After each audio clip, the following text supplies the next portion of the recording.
40 years ago, I was 17. I was sitting in Beacon's clinic waiting for the results of a pregnancy test. When the nurse told me I was pregnant, I was devastated and confused, and I didn't know what to do. My name is Diane Scott, and I'm the birth mother of a beautiful young man.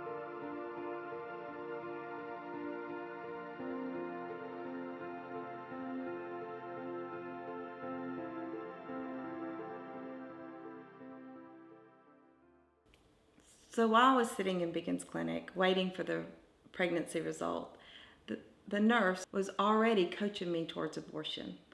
She was already looking at the fact that if I was pregnant, I was 12 weeks, and that I only had 4 or 5 days to make a decision for an abortion. She wanted me to go ahead and schedule abortion, but I didn't want to because I wanted to speak to the birth father first. So I left confused, upset. In fact, I knew or felt my life was destroyed. As I was driving down the Eastern Boulevard, I had all intentions of driving to a hill in Wetumpka and driving the car off and ending my life, because I knew that my family would be so humiliated and so ashamed and so mad at me. It just didn't feel worth living. As I was driving, I clearly heard the Lord tell me that my baby should not die for my mistake. And so I wound up driving home. I called the birth father, who absolutely refused to speak to me. He was angry and mad and mean. We'd broken up a few weeks before, and later he had told me he broke up because he knew I was pregnant. He wanted to wait and speak to me the next day. You can't imagine how hard it was to go the night, knowing you're pregnant, 17, a senior in high school, scared to death, and not even have anybody you could talk to. But the next day he picked me up for school and drove me out to a rural, remote area and basically told me that abortion was my only option. He told me that he promised that, or gave me hope that if I had the abortion, we could maybe get back together. But if I didn't, he would never, ever be involved in the baby or anything else past that. That he would leave and I would never see him again. The beautiful part of this story is that 3 days before I went to Beacon Clinic, I accepted Jesus as my Lord and Savior. And I was in a group, a Bible study with some women who recognized that night I was devastated and hurt, and they didn't know why. And it took a while, but they finally got some answer out of me. And they were kind and they were supportive, but they were very jumped on, you cannot abort that baby. That is life. But you know what? They weren't in my position. They weren't the ones that were going to carry that baby if I didn't abort it. They weren't the ones that had to tell my mom. They weren't the ones whose life was going to be completely changed. So I ignored it. And I knew that I was still going to have the abortion on Saturday. But they prayed for me, and they shared Psalm 139 with me, that the baby was wonderfully and beautifully created, that all the days of the child's life was ordained before I even knew I was pregnant, before he was even in the womb. They shared with me in Jeremiah how, you know what, there was a plan and a purpose for my child. And I knew then that I could never abort that baby. He deserved to live. And I knew that abortion wasn't the answer, and I chose life. One of the ladies walked in. I say lady, we were all teenagers, so walked in with me to tell my mom, which was the hardest thing I had to do. The next day, I told the father of the baby, and true to his word, he was gone. My mom, who was ashamed and humiliated and furious at me from day one, was, if you're not going to abort, you're going to adopt. But what they didn't understand is I wanted to keep the baby. I wanted to keep him and raise him. I didn't want someone else to have him. He was mine. I graduated 4.5 months pregnant with not one person knowing I was pregnant. My mom had put a rule down on me. I was not allowed to tell anybody. I wasn't allowed to share it. So I carried all this in secret. Right after graduation, I went down to live with my dad. My parents had been divorced since I was 11 years old. My mom used to call my dad a monster and how she hated him. So she sent me down to be with him. So in this moment, these moments of times, you begin to realize that you really have nothing. You have no support. You realize that maybe what's best, as much as it hurts you, is not to have the baby with you.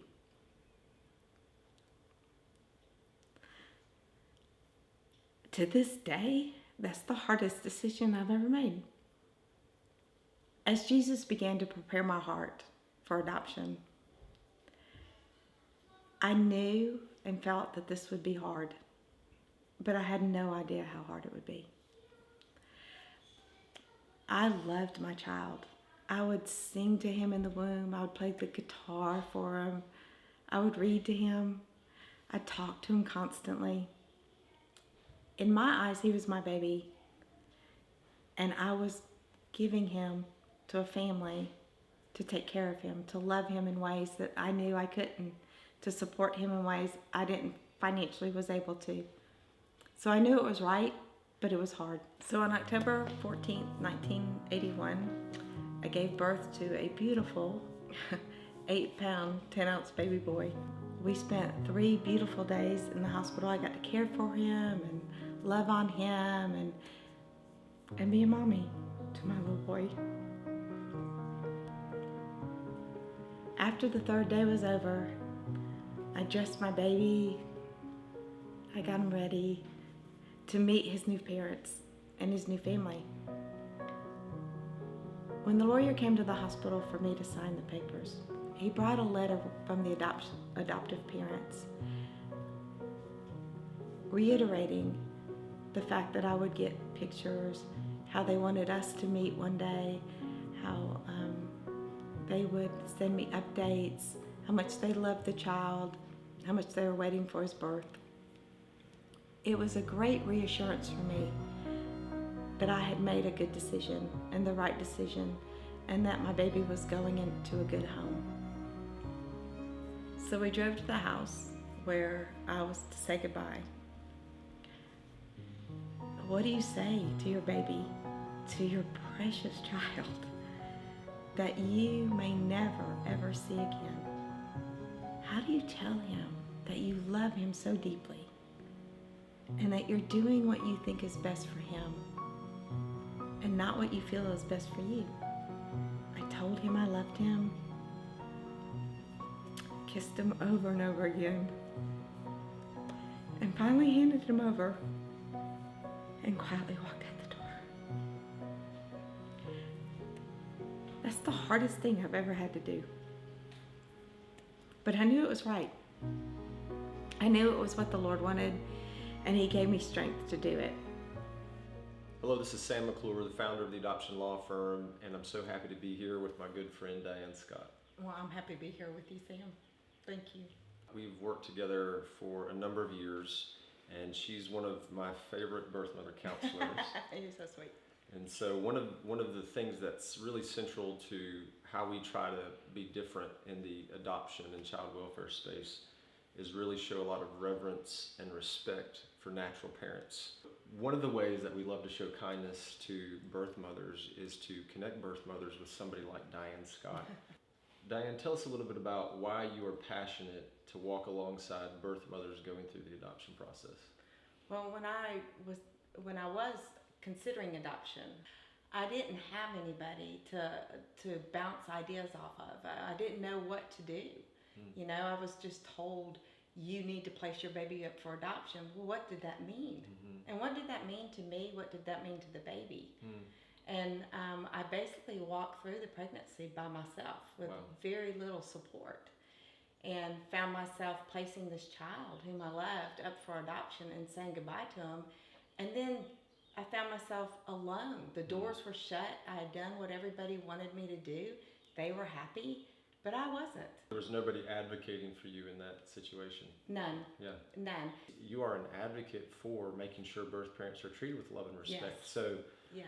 So I feel like we work well together in that respect. Is of all the the entities and people and government agencies and whoever has to be involved in this, I think we really try to set the tone that the birth parents don't need to be manipulated. Right. Never, ever, ever pressured into making an adoption decision. Right. They always need to feel like they are aware of what's going on every step of the process. And what I find is anytime anyone is personally going through a difficult situation, call it a trauma situation, or hey, this is really hard, it really takes somebody outside of ourselves to be able to advocate for us. It's hard to advocate for yourself. It is. When you're in the midst of that difficult situation. Well, you're so confused, and so you are in a trauma situation, and you're so confused and you're disoriented as to what's going on. You can't make a decision for yourself. It's very hard to. And that's what I love about you and working with you, is the fact that you are so much in the birth mother's corner. Talk a little bit about what it feels like to be in that situation where a birth mother realizes that she loves this child, she wants what's best for this child, she needs to make an adoption plan because she's not what's best for the child. Wow, that's a great question. To come to the realization that you're not best, it almost makes you feel like you're a bad mom. But really, by choosing adoption, if that's what's best for the baby, you're being the best mom ever. Absolutely. But it takes some processing for that. And if you're processing that alone, you're probably not processing it well. Right. If you're processing it with some help, then and support, then you'll come out of that decision a lot healthier and a lot better. So when you get into a relationship with a birth mother, when we're working towards an adoption plan, do you already have in your mind like this is the curriculum I'm going to use, or is it a little bit more organic than that? Probably a little bit more organic. I think I try to assess where that birth mom is. Where is she in the process of making a decision? Right. Is she looking at adoption? Is she not? Is she just curious? And I try to look at each one individually and approach their situation with, the unconditional love of Jesus. Not judge, just talk to them. And usually what I do is ask them some simple questions. I try to make them feel comfortable. I usually tell them, hey, I've been here. I know what this is like. I've placed my baby up for adoption. And that usually tends to settle them because they realize that somebody else is there that understands that fear, that concern, that confusion that they're walking through. It's really about life on life, getting to know where they are. It's a personal relationship. Yeah. I want her to feel and know that I really care about what she's going through. And I want her to know that I care about what she's going through while she's pregnant. And I always tell them, I'm here for you on the back end of it. That's where I think the friendship, the relationship that you've built with her the 3 months preceding birth. Right. That's when, after birth is really when Diane Scott kicks into high gear. You're right. You put on your Wonder Woman. Because I don't know about Wonder Woman, but I do let her know I want to walk this journey with her as far as she wants me to be with her. Yeah. I'm not going to force that relationship. Of course. And some have backed off because they don't want to deal with it, and some have had me walk through it with them for years. It's just a matter of what they want and how they're processing and how they feel good. But yeah, you're right. That's really when my biggest job comes in. Right. Yeah. And so if we have the ideal situation where the adoptive mom and the birth mom have a close relationship throughout the course of the pregnancy, we're always counseling everybody involved that after the child is born, right, for the adoptive parents to be able to focus on that parent-child relationship, right, there does need to be some severing. That doesn't mean birth mom gets cut off from the adoptive mom, but the adoptive parents need some space. So, right, so we prepare everybody for that on the front end.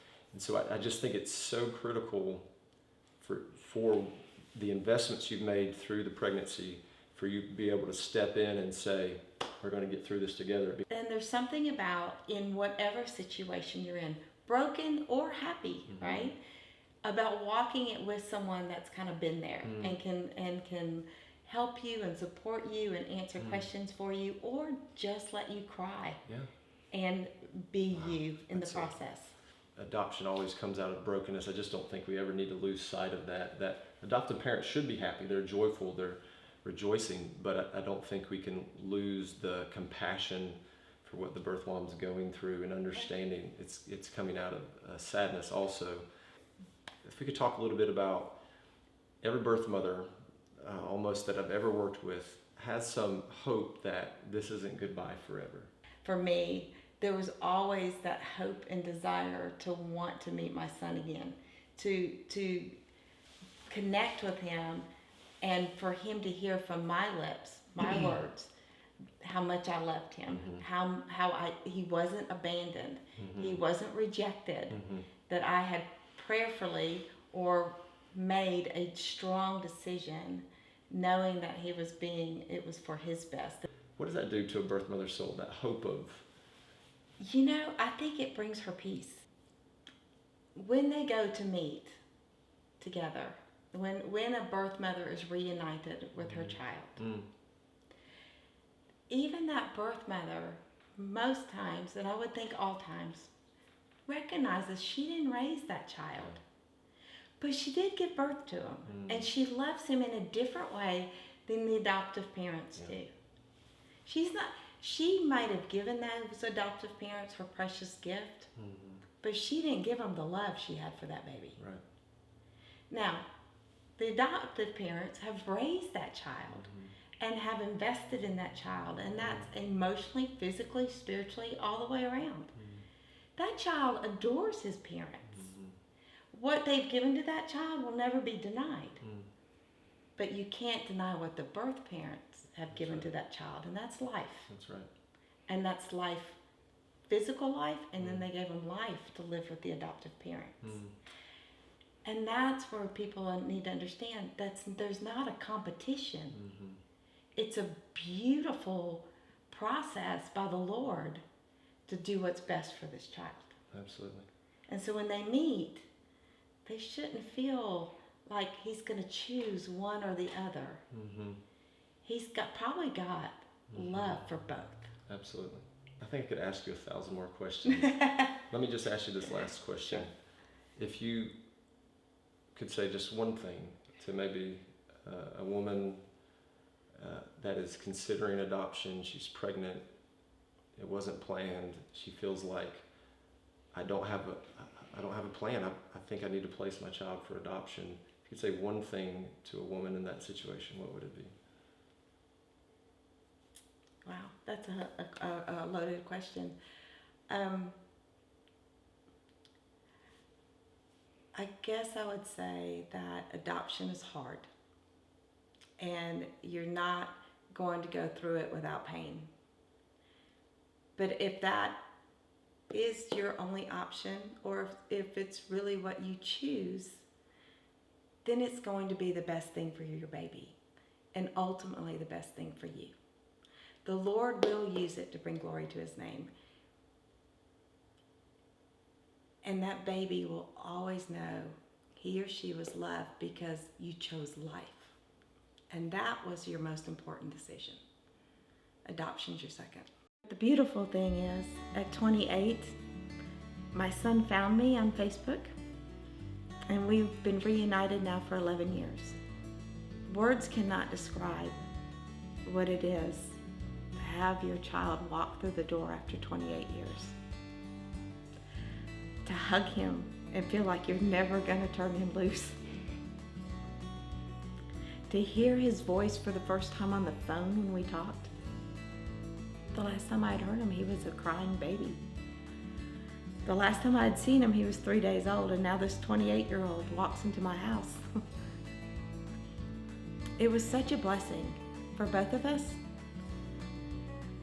When he was in the hospital, when we were in the hospital, I kept a baby book. But when he came back to Montgomery, that became the most precious gift to him, because he saw firsthand how much I loved him, how much I cared for him, how much I didn't want to place him for adoption, but how much I realized that was the best for him. Adoption is a beautiful story, And it's a beautiful gift you can give your child if you can't raise them. He has a wonderful family. God had such a plan for his life. He has two families. He has a family that he's blood related to and is loved by them.